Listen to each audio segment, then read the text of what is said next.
கர்த்தருடைய பரிசுத்த நாமத்துக்கு ஸ்தோத்திரம். இன்று நமக்கு அருளப்பட்ட தெய்வ வார்த்தை சங்கீதம் 126:3. கர்த்தர் நமக்கு பெரிய காரியங்களை செய்தார், இது நிமித்தம் நாம் மகிழ்ந்திருக்கிறோம். இந்த வசனத்தில் இஸ்ரவேல் ஜனங்கள் பாபிலோன் சிறையிலிருந்து மீட்கப்பட்டு கர்த்தர் கொண்டு வந்தார். அதை குறித்து அவங்க பேசுகிறாங்க. கர்த்தர் நமக்கு பெரிய காரியம் செய்தாங்க அப்படின்னு சொல்லி அதனால் நம்ம மகிழ்ந்திருக்கிறோன்னு சொல்கிறாங்க.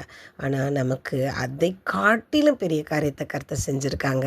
அதனால நம்ம அவங்கள காட்டிலும் நம்ம மகிழ்ந்து களி கூறக்கூடியவர்களாக இருக்கணும்.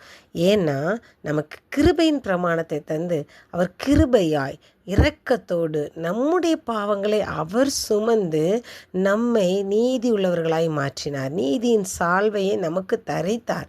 அப்போ அப்படிப்பட்ட கர்த்தராகிய இயேசு கிறிஸ்துவின் கிருபையும் இரக்கமும் நம்மளுக்கு கிடைச்சதுனால தான் நம்ம இரட்சணியத்தின் சந்தோஷத்தை நம்ம பெற்றுக்கொண்டோம்.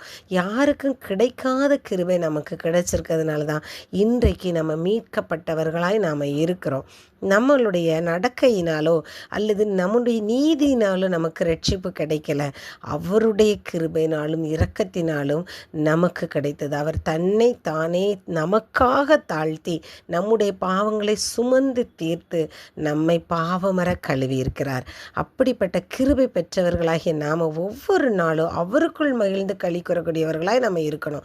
அவர் தந்த ரட்சிப்பை குறித்து மகிழக்கூடியவர்களாக இருக்கணும். நம்மளுக்கு அந்த ரட்சிப்பு கிடைக்கலன்னா நம்ம என்ன ஆயிருப்போம்? நம்முடைய பாவங்களை அவர் கழுவலைன்னா நமக்கு என்ன தண்டனை இருக்கும்? நம்ம எவ்வளவு ஆக்கினைக்கு உட்பட்டு போயிருப்போம்.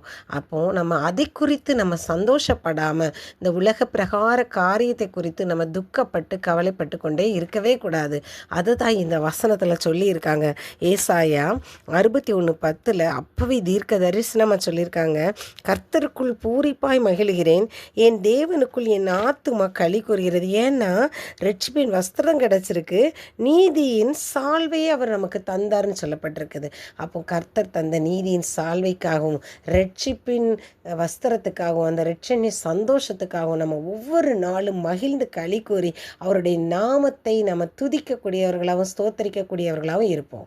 ஸ்தோத்திர ராஜா, நன்றியோடு துதிக்கிறோம் அப்பா. உங்களுடைய வார்த்தைகளுக்கு நன்றி கர்த்தாவே. நீங்கள் தந்த ரட்சணிய சந்தோஷத்தை நாங்கள் பெற்றுக்கொண்டவர்களாய் ஒவ்வொரு நாளும் அதை நினைத்து நன்றி உள்ளவர்களை உண்மை துதிக்கிறதுக்கு மகிழ்ந்து களி கூறுறதுக்கு எங்களுக்கு கிருபை பாராட்டுங்க. இயேசு கிறிஸ்து மூலம் வேண்டிக் கொள்கிறேன் பிதாவே, ஆமீன்.